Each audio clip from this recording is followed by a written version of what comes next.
Igsuon, mayong adlaw ka natong tanan. Adunay usa ka video nga mikalat diri sa social media, matud pa sa usa ka pastor, wala daw pulos ang bunyag. Ang bunyag daw dili makaluwas, ang bunyag walay kapuslanan. Ang importante daw motuo ta ni Kristo. Hi, Igsoon, kumusta? Real talk sa nakadaliha. Unsa gid biblical facts may tungod sa bautismo? Na ang tudlo na mo sa Bible makaigsuonan, ang bautismo wa gilabot sa kaluwasan.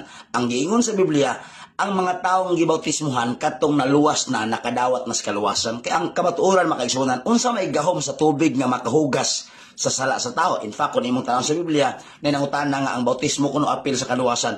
Ang bautismo kuno makahugas sa sala. Ang bautismo kuno makahinlo sa atong sala. Sayop na makaigsuonan. Nood ba kini ang giingon, ang tubag mga igsuon, palpak kayo ang maong katarungan.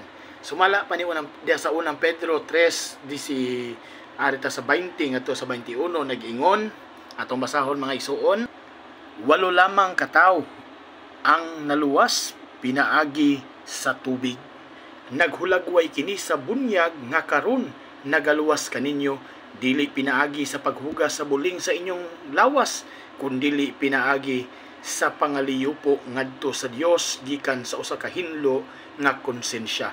Ang bunyag nagluwas kaninyo pinaagi sa pagkabanhaw ni Hesukristo. Tinaw kayo mga igsuon nga ang bunyag nagaluwas.